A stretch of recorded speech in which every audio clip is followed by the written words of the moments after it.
Will you pray with me? God, we are grateful for moments of family and fellowship. We ask that you have your way in this space today so that we may hear a word from you. It is in your name that we pray, and in the name of all that is holy and sacred and righteous. Amen. Good morning again. Good morning. I am so grateful to be with you all today, my last Sunday in New York City.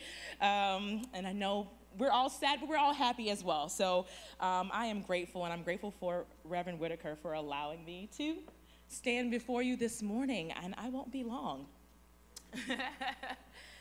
I was telling this story a few weeks ago to the children in the children's sermon. I was asking them what they were afraid of. And I was telling this story about how I mistakenly watched a movie growing up in the early 90s called The Candyman. And they didn't know what that was. One person said they knew what they didn't know what that was. I'm sure they didn't know what that was, because that movie was a wild movie, okay? And I shouldn't have been watching it at age 4, but I was.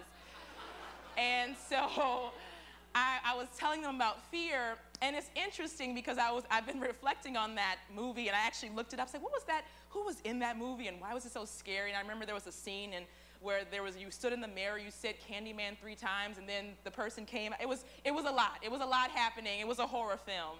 And I was telling them this, and I was thinking about when I finally got to the age where I was able to stay at home by myself. My mom, I was maybe 12 or 13. You know, you get to that age, you can finally stay home by yourself. It's a big accomplishment, right? And so my mom's like, okay, Mia, don't do this. Don't set the house on fire. Don't flood the bathroom. Okay, I was like, okay, I got all of that.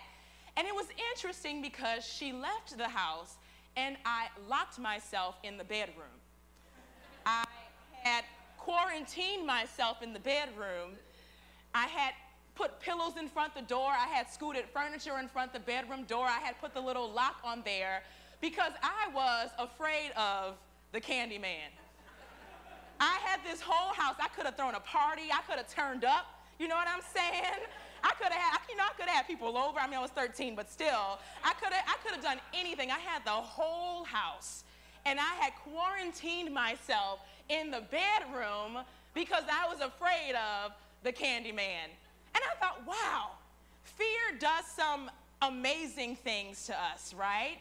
I had this whole house. I could have been cooking. I could have been in the kitchen. I could have been spread out. I don't even think I got up to go to the bathroom. Like I was frightened. I had settled in my room even though I had been granted the whole house.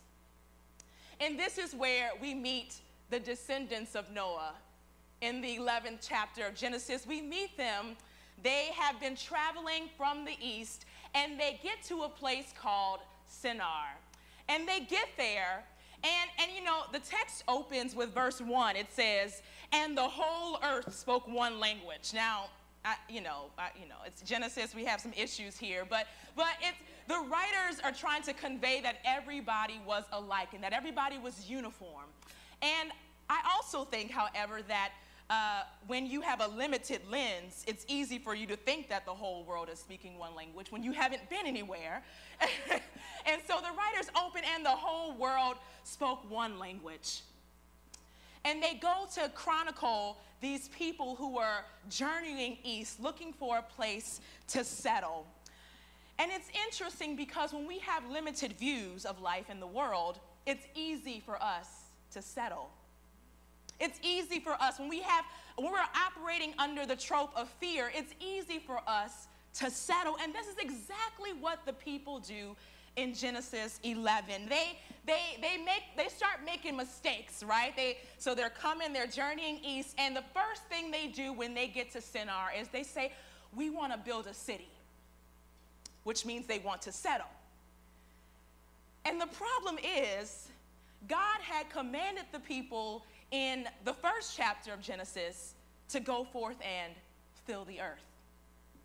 He had told Adam and Eve, go forth and multiply and fill the earth. But the people get to Shinar, and they want to settle and build a city, even though they had not yet explored what the whole earth had to offer. And even back in chapter 9 in Genesis, God tells Noah's people, after he spares them on the ark, that they should go forth and fill the earth. And so here they go, and they want to build a city. So that's the first thing they do. And then the second thing they do is they want to build a tower. And their reasoning for this is that if they could build a tower that was tall enough to reach heaven, then they would be in greater or closer proximity to God. And so they build a tower. And then the final thing that they want to do, which I think is really hilarious, is they want to make a name for themselves. And in the Message Bible, it says they want to be famous. So not only are they settling and trying to build a city, not only are they trying to build a tower to reach a divine being that can't be reached in that manner, but they want to be famous. And this is where the people's arrogance and fear show up. God had commanded them to fill the earth, and they get to this spot, and I can imagine that they're tired. I get it. They're traumatized. Their ancestors have been traumatized. They survived this great flood where the whole earth was wiped out. I get it. They want to settle, and they want to build something. They want to make a name for themselves. But God had commanded them to fill the earth. The text says the people settled, afraid they'd be scattered or uprooted. And so the people start building out of fear. They start quarantining themselves in the bedroom, even though God promised them the whole house. They start building from a place of insecurity, from a place of arrogance, because they don't trust God completely. God had promised them the whole earth, and they settle, or at least try to, in Shinar. I think this is an interesting story because I believe that many of us build out of fear. Many of us start building in places we weren't meant to be. We settle into jobs and careers that we weren't meant to settle in. We settle into relationships that we weren't meant to settle in. We start building things when God had called us to fill the earth. And after doing some reading about fear, it seems as if much of what we build is connected to fear. We build mega church buildings because we want to make a name for ourselves. We build borders because we are afraid, so we want to keep people out. Much of what we build is connected to fear, but are we filling the earth?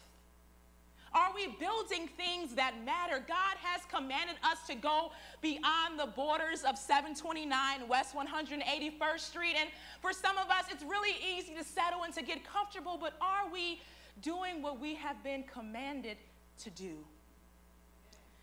And so here it is. God steps in, and God's like talking. They say God was talking to people. They don't tell us who God was talking to, but it says, God says in verse 7, "Come, let us go down and confuse their language so that they will not understand one another's speech." So God and God's minions are up to something. They say, let us go down and confuse the language. And I don't know about many of you in the context that you grew up in, but I grew up in a Baptist church in the South where they had a little phrase that said, God is not the author of confusion. I don't know if anybody has ever heard that before, but that was something. Whenever there was some drama going on in the church, God is not the author of confusion. Whenever something was happening in the world, that's not of God, because God is not the author of confusion. And here it is, in verse 7, we see that God is indeed the author of confusion. God is like, yo, we got to go down there and we gonna confuse. We about to turn some things up on the side, okay? Because these people are getting arrogant and they're operating out of fear.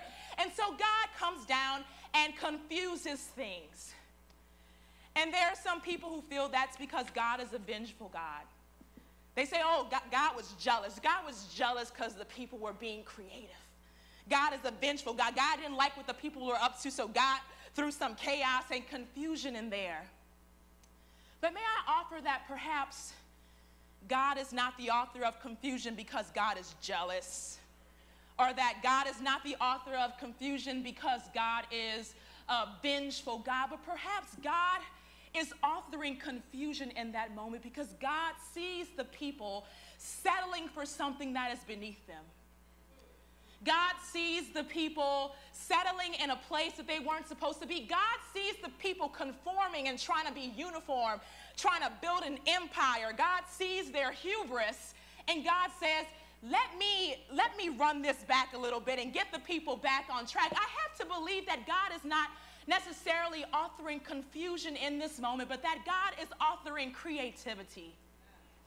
God confuses the language, and it says that the people are scattered across the earth to speak different languages. In this moment, God is reversing an unhealthy movement in their lives.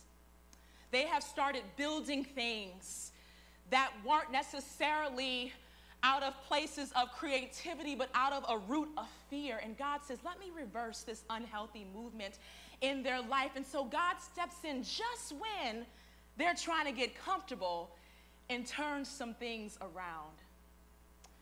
I don't know if there's anybody out there today who has had God step into your life and offer some God-ordained confusion. For those of us who are called to ministry know that God stepped in and offered some God-ordained confusion to get us to do what we were supposed to do because we were kicking and screaming and trying to build towers in places we weren't supposed to build them in. And God had to step in and reverse the unhealthy movement in our lives. God scatters the people, and she forces them to be creative, to reach their fullest potential, and to fill the earth like she had commanded them to do 2 chapters ago, 10 chapters ago. God forces the people to be creative in the way that they had never even imagined for themselves to be. And so, my friends, I am going forth to be creative. I am going forth to fill the earth. And for those of us, I know Pastor Bridget can attest to this, when you've been called to something and God has to drag you kicking and screaming, right? The confusion may seem like it's coming from another place, but perhaps it's coming from God sometimes. Perhaps God is just trying to get you to go forth and to fill the earth. There is somebody waiting for you. Creation is waiting for you to fill the earth. Somebody who doesn't even know you yet is waiting for you to step outside the gate on Fort Washington and change their life. There's a homeless person sleeping in the subway who is waiting for us to step out of our comfort zone, to step away from our pulpits and our pews, and to do justice and love mercy in the world, to fill the earth. There's somebody across this world who doesn't even know your name, who is waiting on you to fill the earth. And I don't mean filling the earth as in we go and we conquer places and steal land. I mean filling the earth, being in community with people outside of these 4 walls, going forth and building community with those who have been shut out of places because of who they are. God is calling us to fill the earth. And so I charge you to come alive. I charge you to not settle. I charge you to be creative, to not be uniform, but to be unique in your call, whatever that is, if it's ministry or if it's something completely different. Somebody is waiting on you to plant a seed so that it can blossom into something more beautiful. Will you fill the earth with me today, Fort Washington? Will you fill the earth going forth after today, after next Sunday, after Easter is over and we're done with Lent and everything else? Could you Remind yourselves to fill the earth. Someone is waiting for you to step into yourself and to come alive and to answer the call. Fill the earth with me. In the name of all that is holy and sacred, we say amen and ashe.